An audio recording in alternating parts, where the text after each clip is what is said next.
Hey everyone, this is Chef. Welcome back to Commander Camp. When you think of commanding, you may think of making split-second decisions, recognizing enemy weaknesses, outthinking your opponents, and giving your squad a tactical and strategic advantage. And these are all definitely parts of commanding effectively. But there's another element of commanding that very few people will talk about, or even realize that they're doing consciously, and that's the social element of commanding.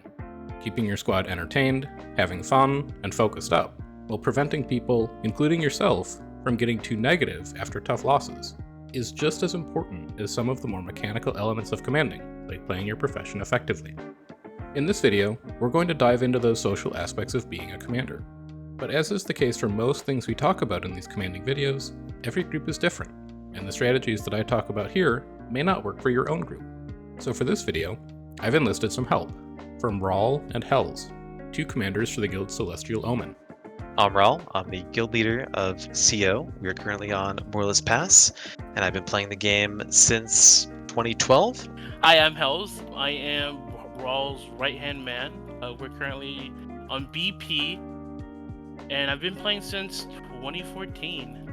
We'll discuss how to recognize when things are going wrong for your squad, how you can set expectations for people in your groups, and strategies to keep the mood in your squad focused and positive, even when things get tough. As always, these sections will be timestamped, so if there's something specific that you want to hear more about, you can navigate to it in the video. Commanders play a number of roles in a world versus world squad. You're a player on a profession, and you're contributing to your group with boons, healing, damage, or other utility skills. You're also deciding how your squad moves, and where your squad fights, as well as managing cooldowns and calling for skill usage when necessary. You're also a strategist, deciding what your squad will do next and how to achieve your goals for the night. Your own mindset as a commander, your enthusiasm, your frustrations, your goals, and your expectations of yourself and others will all affect the people in your squad, both positively and negatively. When you're excited and energized, it gets the squad more excited too. And when you're frustrated or tilted, the squad starts to get tilted as well. I'm not saying you need perfect control over your emotions all the time. That's unreasonable. But the way that you feel is something that your squad picks up on, and they'll often start to feel the same way that you do over the course of a run. Your strategy for managing this successfully depends on who you're commanding for. Starting with pug tagging, one of the most important things that you can do to manage these social elements of being a commander is to clearly communicate your goals and expectations to people who join your squad, and then find people who want to work towards those goals together with you. Everyone who plays World vs. World has a set of goals, things that they want to do with their time when they're playing.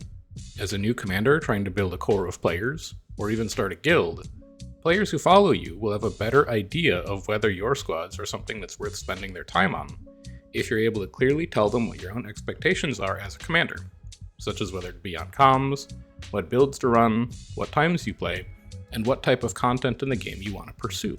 Utilizing your squad message and typing regularly in squad chat or speaking in comms is a good way to approach doing this. But there's some additional strategies that Rall has used as he was getting Celestial Omen off the ground initially. One of those ways was to start pugmanding. And I think there are different ways where you can approach pugmanding. You can choose to be more of a PPT or a points per tick driven commander, and there are definitely people out there who enjoy that style of commanding and those style of raids, and you'd potentially be able to build up a base from that. But then there's also the other side of things where people may want fights and they want content in the form of open field battles with other guilds. So at least when I started CO, I kind of did a mixture of both. I knew I wanted to eventually get to become a more fight-focused guild, but I don't know that you can immediately just jump into that. You kind of have to build that up within the guild. A lot of the times, and you'll find that a lot of the people who are more fight-focused may already be in guilds. So you need to kind of either find people who are maybe less open to trying these other more competitive guilds because maybe they're just too worried about it, or they don't think that they can compare or compete within those guilds. If you find people that are joining your squads when you're pugmanding, assuming that you start with pugmanding, who express the interest in fighting, or maybe they're offering build advice, or they're trying to come up with new builds, I would say try and latch onto that and work with those people to make them a core part of your guild. Your other option as a newer commander is to begin to command for a specific guild, maybe one that you're already in. In this case, the guild's members should already have a shared set of expectations and goals, and you'll be able to skip some of the work that public tags have to do in order to get to that point of having a solid core of players. But commanding for an established guild has its own challenges, and the expectations for you as a commander, relative to the guild's other commanders and core players, can lead to a lot of pressure on you. It's going to be very difficult at first because no one knows you, and the nerves and the anticipation and expectations that they had for Rall was way above my knowledge, because I came from multiple guilds. I ran my own guild that didn't go so well, and then moving into a guild that was already established, being open to take people's feedbacks and critiques is a big play. If you can integrate that into your playstyle, that'll be ideal. But my thing was just be funny, be open, hate criticism, and just be open to anybody that makes a feedback towards your direction, because you can always learn no matter what. Improving at these social and mental aspects of commanding isn't as easy as just reviewing a VOD and finding better ways to use your skills. So let's talk about some strategies that you can use to improve at these things over time. Rall and Hells have both mentioned, and I agree with them, that finding people who are willing to help and give constructive feedback are great additions to a community. That said, in my own experience, I found that there's a time and place for feedback and discussion, and sometimes doing this in the middle of one of your raids can make people feel discouraged. It's a careful balance to try and figure out what your squad needs to do better and communicate that without getting too critical of people overall. I am always trying to win every fight that I get into, and when we lose, I am very quick to try and figure out why we're losing and see if we can't solve it, whether that be improving support within a party or trying to get more damage into the comp. So it's hard to just completely shift from, say, like an analytical, logical approach to figuring out why we're losing into, finding sort of like a distraction almost to kind of alleviate, maybe some tension or lift the mood a little bit.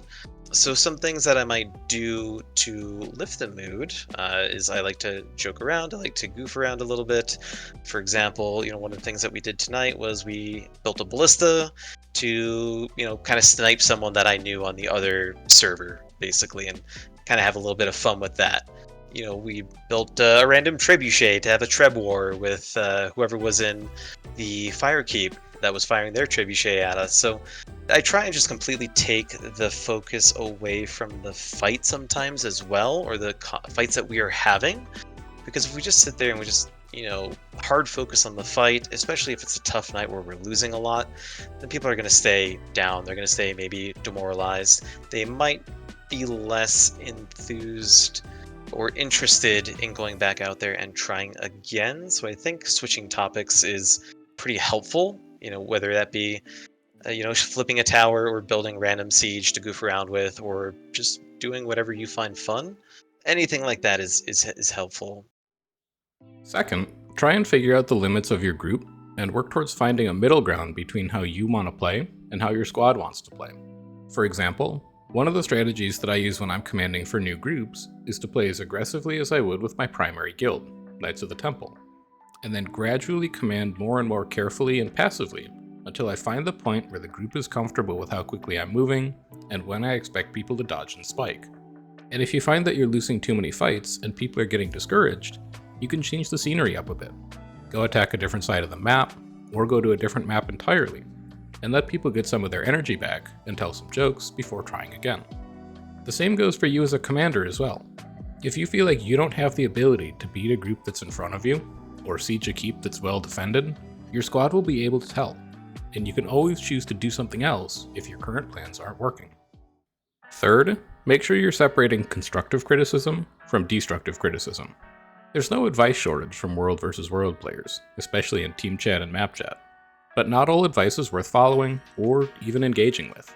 So when you find other players who are able to give feedback constructively and can help to manage the overall mood in the squad, it's very valuable. I wouldn't say that I give up, but I do get frustrated at times, and it's important to realize when that's happening, and it's not always happening, so it's very helpful to have somebody else in your guild who's willing to DM you and just kind of mention it to you that, hey, mood getting a little grim here. Maybe we need to go do something else for a little bit, or maybe we need to change subjects and just goof off a little bit for a few minutes to kind of lift the mood again. But yeah, like having that resource in your guild to let you in on that if you're not realizing it yourself is quite helpful. Well, I feel like that's a good synergy between me and you, right? I knew that you were struggling with the fights because we were, at times we were going against a brick wall, and the group was getting a little bit demoralized a few bits. So like I would act up, be goofy, be this, so it gives Rall some extra time to like focus on what's really going on when he's like looking back at the logs and learning from what the previous fight was. So Yeah. like I think redirecting people's focus is a huge thing. Building morale, rebuild that, ensure them. So, hey guys, we did this and this and this. Let's try something a little bit different. Let's, instead of pushing through, let's try to circle them. Let's try to pull back. Let's try to pull back and CC forward. Trying to like do different tactics to get a different result rather than beating your head against the wall for the next like 10 fights. And on a similar note, I think it's also important to celebrate the small victories. For example, you might not win a single fight all night, but it's important to find the positives that you can take from it to at least build on it and not have everything be a negative. Maybe I wasn't as good at that tonight, but after a handful of losses in a row, when you finally win that fight, it's okay to get excited about it. It's okay to like act up a little bit when you're chasing down the guild as they're running away because you beat them in a fight. Celebrate that, make it feel really good so that people want to go back out there and get that same feeling and perform the same way the next time around. Lastly, I want to talk about anxiety and nervousness when you're commanding. Being a tag in World vs. World, especially for a highly competitive group, can be very stressful. High expectations, large numbers of people in your squad, close matches, and difficult fights can all be difficult things to work through as a commander. When I first started tagging for Knights of the Temple, I was super nervous.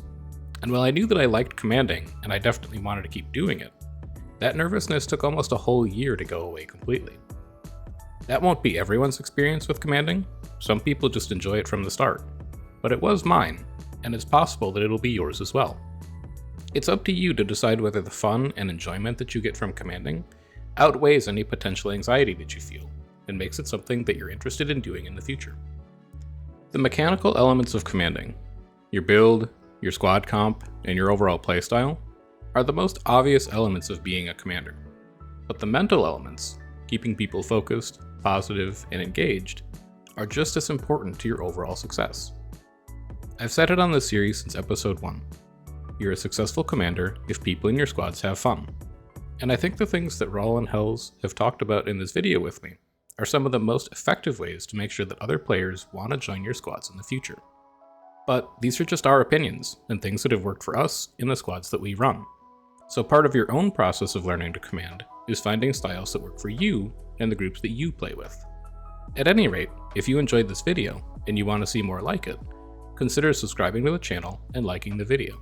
And if there's any tricks that you use in your squads to help your squad mentality, why not leave a comment to help other people out as well? I also command on Twitch every Tuesday at 9 PM Eastern if you want to see me use some of these strategies in real time and ask questions there. But until then, I've been Chef, and enjoy the rest of your day.